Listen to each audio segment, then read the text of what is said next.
Walter, encantado de volverte a recibir. Mucho gusto, Jorge, qué gran gusto venir aquí a tu gran programa. Amigo tuyo.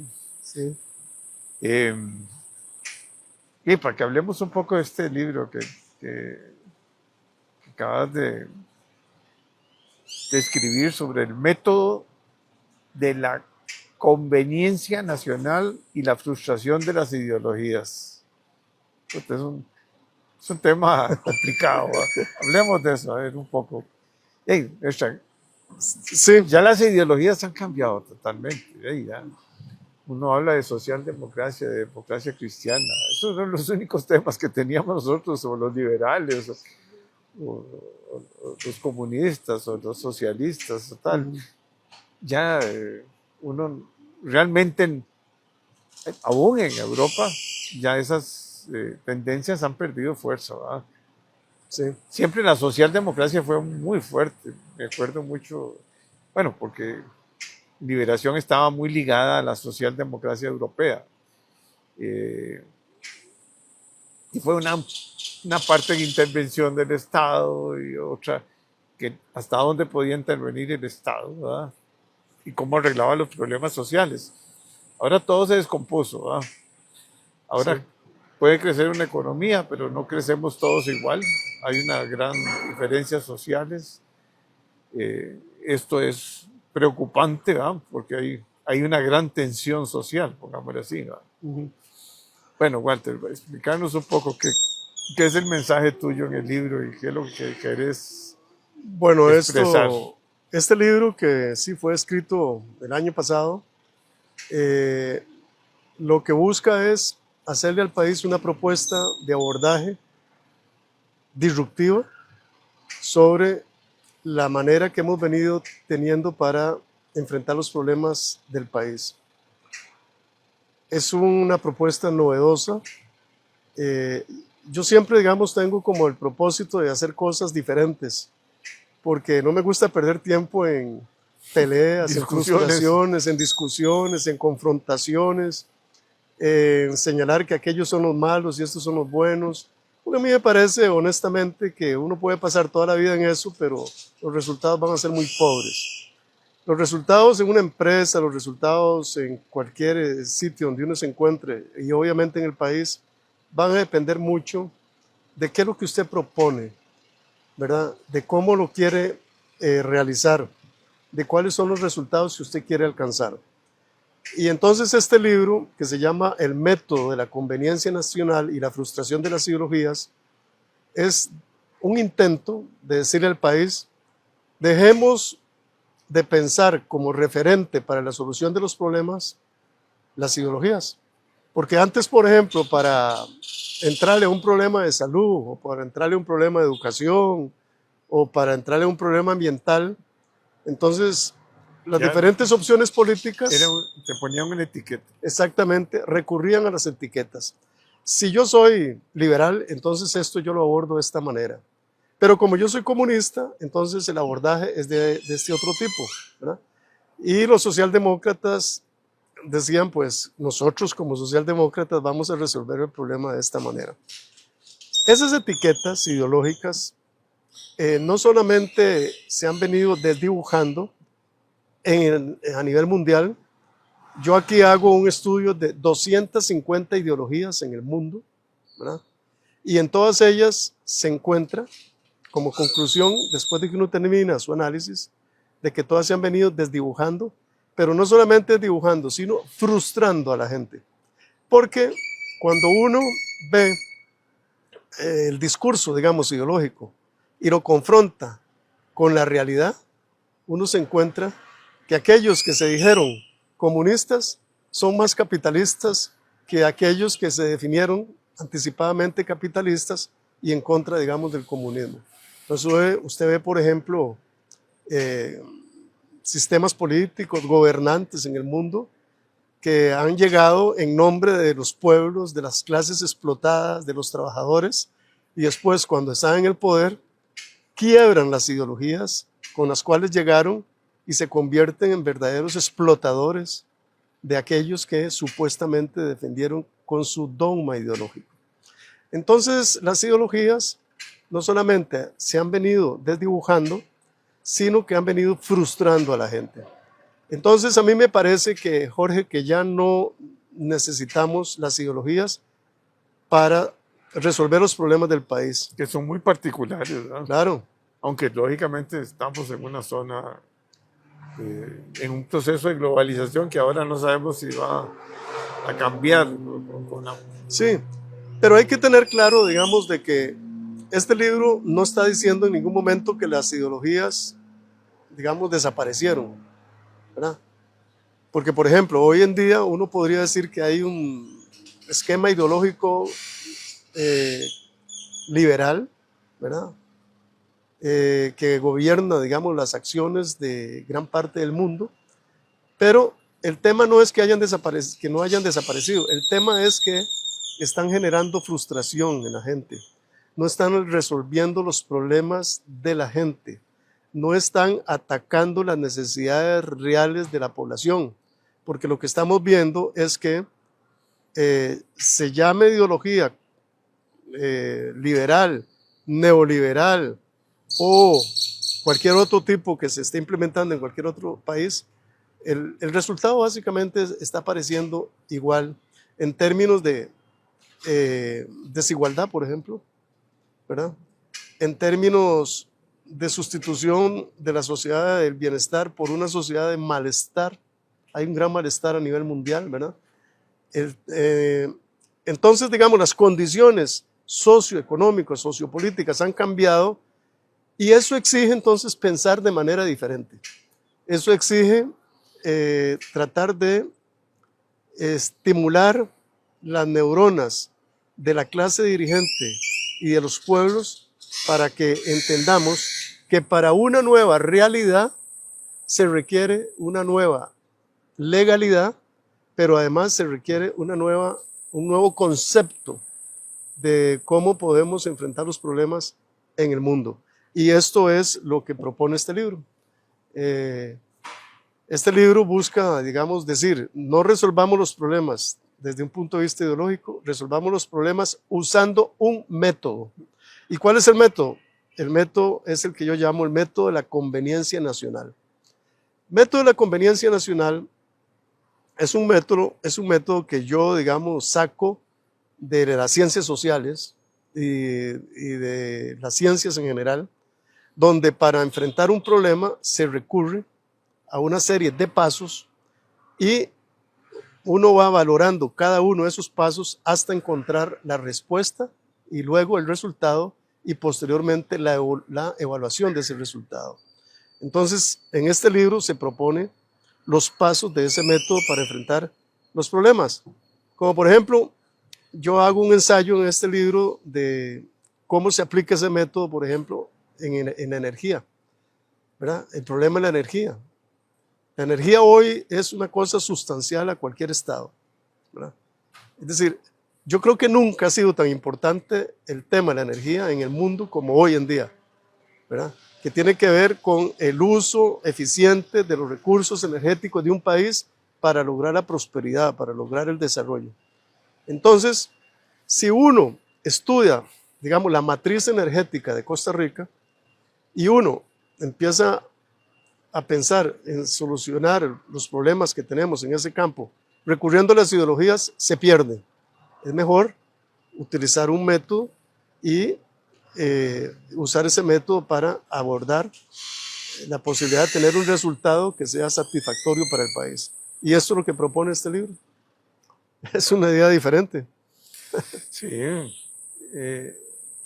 en una sociedad muy polarizada, en una sociedad que no sabe conversar, que no sabe dialogar, que no sabe, con un montón de ideologías nuevas que ni la tienen estructurada, simplemente son algunas ideas ahí sin análisis, sin estudios, sin evaluación. Yo me acostumbré a estudiar y analizar y a escribir mis planteamientos. Ahora yo te conté que estoy haciendo una cantidad de libros ahí importantes, que básicamente viene de la conversación que tengo con La gente. la gente que invito, ¿ah?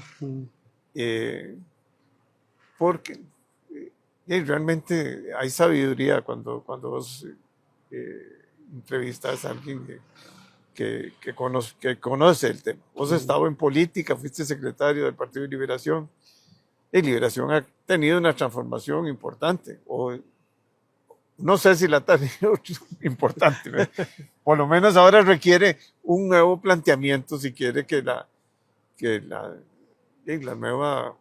nuevas generaciones vean interesante el planteamiento de Liberación. Igual es la unidad, igual es otros partidos nuevos, ¿verdad? Lo que no es lógico es llegar a causar un efecto de resentimiento en esta sociedad, que es lo que ha habido. Yo veo que la gente dice, qué dicha que van a bajar las pensiones, qué dicha que van a hacer esto, qué dicha. Bueno, ¿se puede o no se puede? ¿Alguien ha analizado cuáles son las pensiones de lujo? ¿Quiénes tienen esas pensiones? ¿Cómo llegaron a esas pensiones de lujo? Si hay o no un derecho adquirido y fue, ¿cómo se llama? Que la gente invirtió sus ahorros para tener una pensión o no. Pero esos temas, vuelvo a lo mismo, hay que discutirlos, hay que analizarlos. Y como sociedad, dentro de una democracia, lógicamente, tenemos que vamos a tener puntos de vista diferentes, pero se llegan a acuerdos. O sea, lo que no es lógico es que no se lleguen a acuerdos. O sea, que sigamos ahí, cada uno disparando por diferentes, y llamo yo estos nuevos emergentes que salen, que no profundizan. Por ejemplo, el caso del transporte público. Eso es un temazo que hay que analizarlo con seriedad. No podemos seguir teniendo estas presas que tenemos, ni haciendo más carreteras. Ese no es el camino. Pareciera que hay que mejorar el transporte público. Y sin embargo, había un planteamiento de un partido, viene otro partido. Es más, entre el mismo partido, entre el mismo gobierno han habido dos planteamientos diferentes, ¿no? O tres. Es interesante con tu análisis, pero eso requiere de verdad una madurez que no sé si la tenemos, ¿verdad? En este momento, ¿verdad? Yo creo que no, porque uno de los graves problemas que tiene Costa Rica en estos momentos es la falta de pensamiento político, ¿verdad? Por ejemplo, en ciencia y tecnología, Jorge, todos los días hay innovaciones. En este momento en que estamos hablando, es probable que en este segundo o en este minuto se está produciendo algo diferente en ciencia y tecnología. Alguien está inventando algo. Y la pregunta que yo hago es, ¿qué nuevo está apareciendo en la política? ¿Qué nuevo, por ejemplo, ha aparecido, digamos, en los últimos 20, 25 años en la política costarricense? ¿Cuál idea transformadora, cuál idea, digamos, disruptiva, cuál idea distinta se ha producido en el país? No, no hay. Entonces, de ahí, digamos, mi lucha por tratar de, cada vez que puedo, alumbrar con algunas cosas diferentes la realidad política nacional. Porque antes teníamos gente que tenía pensamiento político, teníamos estadistas, ¿verdad? Que por lo menos, independientemente de los errores que se hayan cometido, que también han habido muchos, pero más o menos dictaban la hoja de ruta de una sociedad. Ahora no hay hoja de ruta, ahora lo que hay es pleitos en la mañana, a mediodía, en la noche antes de acostarse, ¿verdad? Y entonces ya yo siento que incluso el ciudadano costarricense se está cansando de que le está llegando a su celular, a su computadora, a diario, a cada instante, ¿verdad? Mensajes de pura confrontación, mensajes que a veces, en la mayoría de los casos, no se sabe si son verdaderos o no, ¿verdad? Entonces, nosotros nos hemos venido especializando en fotocopiar, ¿verdad? Abandonamos pensar en cabeza propia y empezamos a pensar en cabeza ajena. Entonces aquí viene un organismo internacional o viene cualquiera y le dice a la Asamblea Legislativa, necesito 14 leyes, como por ejemplo la OCDE, y se las dan en un año, pero son leyes que vienen redactadas, son leyes que son escritas fuera de la realidad del país. Entonces hemos empezado a perder aceleradamente aquella identidad que el país tuvo en el pasado y hoy nos parecemos más a todas aquellas sociedades que nosotros decíamos que marcaban nuestra diferencia.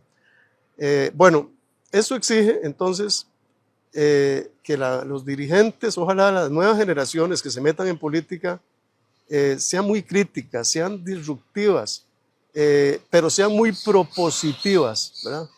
Y eso es lo que yo trato de generar, por ejemplo, con esta propuesta. Por ejemplo, el elemento esencial de una sociedad debe ser siempre el bienestar general. Ese debe ser el elemento central, el bien común, el bienestar de la gente. Y el bienestar de la gente no es ideológico, es un principio ético, ¿verdad? Entonces, toda política pública, ¿verdad? Incluso el método de la conveniencia nacional tiene que estar sustentado sobre un principio ético, que es el bienestar de la gente. Esa debe ser la gran preocupación de nuestros gestores de política pública, de nuestros dirigentes, de los partidos políticos, de la ciudadanía en general, ¿verdad? Ese debe ser como el nuevo faro que ilumine las acciones y las decisiones de la clase política dirigente, el bienestar general. Y repito, el bienestar general, igual que uno puede ser solidario, ¿verdad? Siendo, digamos, teniendo cualquier ideología, ¿verdad? Porque el bienestar general y la solidaridad son muy propias de la naturaleza humana. Entonces hay que reivindicar, digamos, ese tipo de principios. Teniendo ese fundamento ético, usted puede entonces elaborar todo un método que aterrice ahí, en ese pensamiento ético. Entonces, eso es lo que estamos tratando de proponer. Muy bien, Walter. Bueno. Encantado. De verdad, es